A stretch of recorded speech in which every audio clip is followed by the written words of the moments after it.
Vídeo do ano, um vídeo para que vocês possam conferir as respostas das atividades passadas aí na última semana, né, do exercício que eu pedi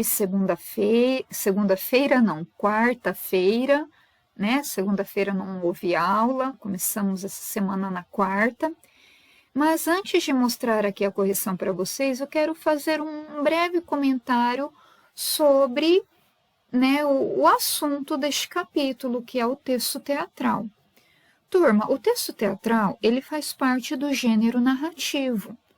Vocês estão cansados de saber que uma narrativa é quando se conta uma história. E toda narrativa, ela tem as suas características, né?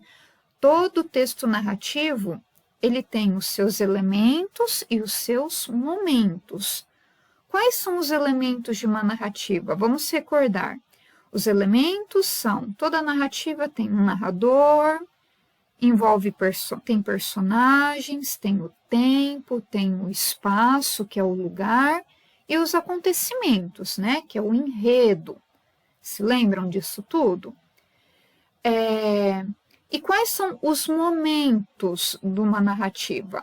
Elementos são esses que eu acabei de dizer e que nunca podem faltar, né? Não existe uma narrativa sem personagem, sem indicar quando ela aconteceu, onde que a história aconteceu e de que forma, né? O que aconteceu. Quando nós falamos agora em momentos, aí já é outra coisa. Momentos seria, existe uma situação inicial, na sequência vem o conflito, depois o clímax e o desfecho. Tenho certeza que vocês se lembram disso tudo, porque é um assunto que vem sendo tratado desde o 6º ano. Nós aprendemos os elementos e os momentos da narrativa. Outra coisa, o gênero narrativo, o mais comum para nós é olhar para aquele texto que é formado por meio de parágrafos. Só que uma narrativa não aparece apenas num texto que é formado por meio de frases e parágrafos. Existem poemas que são narrativos, poemas que contam história. Então, o que nós vamos ver? Que a narrativa ela pode ser em prosa, é quando ela aparece construída, estruturada por meio de parágrafos. A narrativa pode ser em verso, que é quando a história é contada num poema, então ela vai ser estruturada por meio de versos e estrofes. E agora nós vamos ver que uma narrativa acontece num texto teatral. A função do texto teatral é apresentar uma história para o público, uma história a ser encenada por atores. Sendo assim, ela tem os elementos, ela tem os momentos, mas na hora de se pôr no papel, de se construir, a estrutura é diferente. O texto teatral não é organizado por meio de parágrafos, não é organizado por meio de versos e estrofes. Ele é organizado por meio do diálogo, pelas falas dos personagens, as falas que os atores têm que decorar. E também vai aparecer as rubricas. As rubricas são orientações que vão aparecendo durante o texto, né, no meio das falas. Geralmente ela aparece dentro de parênteses. E para que servem as rubricas? São orientações de como o ator deve falar, aquela fala, né? Se ele tem que falar se ele tem que falar chorando, gritando, irritado. Vai indicar também a maneira que ele deve agir, se ele tem que sentar, levantar, caminhar no palco. As rubricas também podem dar orientações do que vai ter no cenário, né? Se a peça está representando uma cena que acontece dentro da sala de uma casa, então ele vai indicar um sofá, uma televisão, uma mesinha de centro. Então, a rubrica são orientações que vêm, né, para mostrar para os atores como eles devem agir, como eles devem se expressar e também dizendo o que pode ter no palco ou não. Combinado? Então, espero que isso tenha ficado claro, pessoal, tá? É só nesse momento que eu vou demorar, porque a correção só vou ir passando e vocês vão conferindo. Mas eu acho que era muito importante eu explicar isso para vocês. Retomando, é um gênero narrativo, mas a maneira que ele é construído é diferente. A maneira como ele é estruturado, ok? Então, aqui, vamos seguir. A apostila trouxe para a gente um trecho de uma peça teatral que se chama Família Festa na Roça. É um texto bem grande, mas aqui ele trouxe apenas um pedacinho de uma cena, né, para a gente. E ele começou nos indicando aqui, olha, os personagens, o nome dos personagens e o que eles representam, né, nessa peça. Então, tem aqui o Domingo João, que é o fazendeiro, a Joana, que é a esposa dele, a Quitéria, a filha dos dois, o Juca, que é o estudante de medicina, que para quem leu a peça com atenção deve ter aí ficado atento, né? Todo o plano que eles criaram, porque o que essa história envolvia?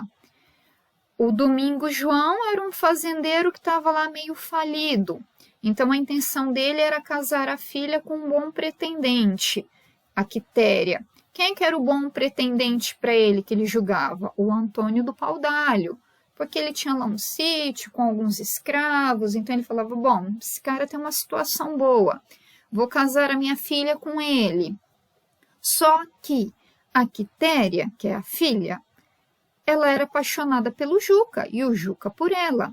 O Juca ainda era estudante, né? A gente pode até pensar, puxa, ele ia ser médico, mas ele ainda não era, ele dependia da família, né? Era um rapaz que estava apenas ali se dedicando aos estudos, não tinha condições financeiras próprias. Enfim, como eles se gostavam, eles elaboraram um plano, né, para se livrar do Antônio do Paudalho e convencer a família que o Juca seria a melhor opção para se casar com a Quitéria.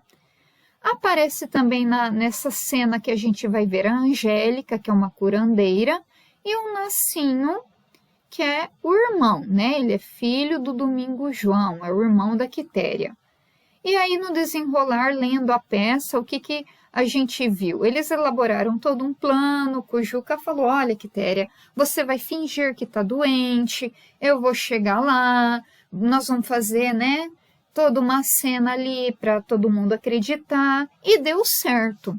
Né? Eles conseguiram convencer a família de que ela estava doente, que a melhor opção era ela se casar com alguém que entendesse, né, de medicina, colocou um medinho no Antônio do Paudalho, falando que aquilo poderia ser contagioso, então não era bacana se casar com qualquer um, e assim se desenrolou a história. Bom, e o que eu gostaria, né, pessoal, de mostrar para vocês quanto à estrutura do texto. Olha aqui. O texto, então, ele começou com um título, a indicação de quem são os personagens, né, a sua função na história. Aqui,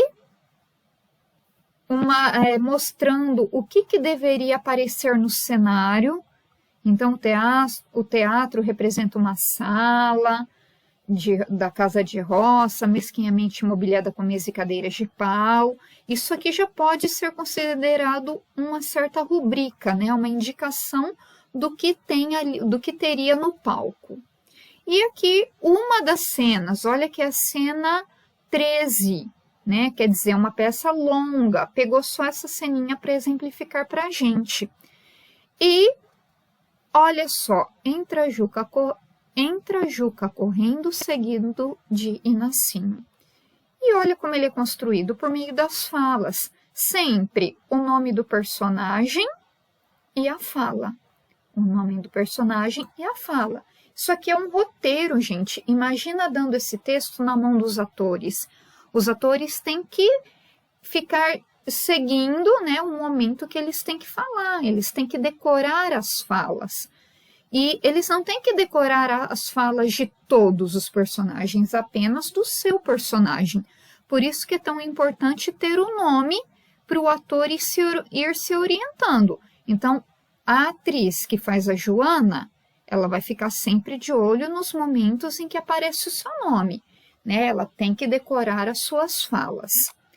E olha essa parte que está em itálico, aquela letra deitadinha, ó, tombada, né, de lado, e a parte também que aparece dentro do parênteses. Isso aqui são as rubricas. Então, ó, Juca, chega-se para a Quitéria e toma-lhe o pulso e diz, isso aqui não é para ele falar, não é para ele decorar isso e falar. Não, isso aqui é para o ator saber, ah, tá, então antes de eu falar não é nada, eu tenho que chegar, pegar no pulso da atriz, que é a Quitéria, fazer que tô vendo, tomando o pulso, aí eu falo, não é nada, mande vir um copo d'água. Sai Joana. Quer dizer, a personagem que é a Joana vai sair de cena nesse momento. Então, isso aqui são as rubricas, as orientações de como os atores devem agir, tá bom? Não são coisas que eles têm que decorar para falar de maneira nenhuma, é apenas indicação de como eles devem agir. E vocês devem, né, ao ler o texto, foram percebendo que vão aparecendo, ó, muitas rubricas, ó. Domingo João, muito espantado. Não é para ele falar muito espantado, é para ele dizer essa frase, né, desse jeito. Inflamação de quê? Né, ele tem que falar num tom de espanto, ok? E não vou comentar uma por uma, porque o vídeo já está ficando longo e eu sei que vocês reclamam muito disso. Então, é isso, gente. O texto teatral, ele tem uma estrutura de construção diferente. Ele é uma narração? Sim. Tem personagem? Sim. Tempo? Sim. Aqui o tempo, né, é uma época, mas, né, uma época mais antiga aí, em que tanto é que naquela época era comum a família arranjar o casamento, não eram as moças que escolhiam seus maridos, né? A família escolhia com quem a moça deveria se casar. Então, é uma época aí de um tempo mais antigo. Tem um lugar? Sim, está representando o lugar em que tudo isso acontece, é na casa da família. Então, tem os elementos da narrativa. Tem os momentos, tem toda uma situação inicial, existe um conflito, existe um momento do clímax, existe o desfecho, tá bom? Tá tudo aqui, mas a construção é diferente. Por quê? Título, mostro quem são os personagens, mostramos o que deve ter no palco, e aí começam nome de personagem e a fala, nome do personagem e a fala. E as rubricas que são essenciais. Agora, vou parar de falar, de explicar, e vocês vão apenas conferir suas respostas, que vai até a página 14.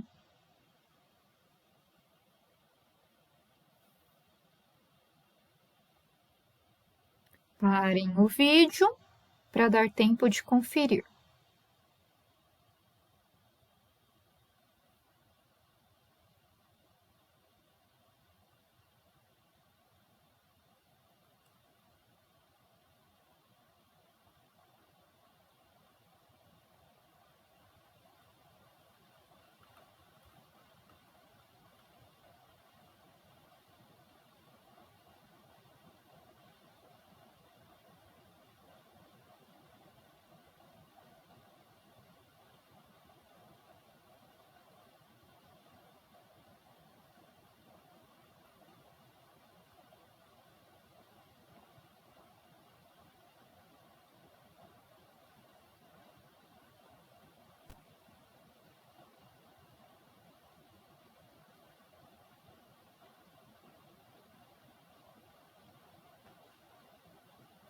Quase acabando. Aqui a página que explicava sobre as rubricas.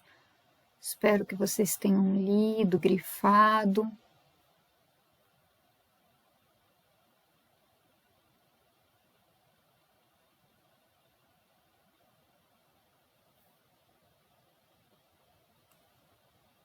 Olha lá, os elementos e momentos da narrativa.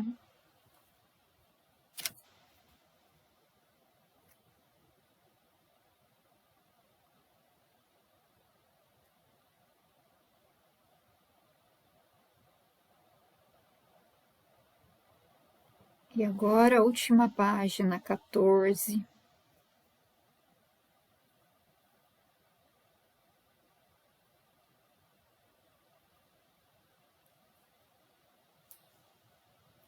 Acabando aqui. Então é isso.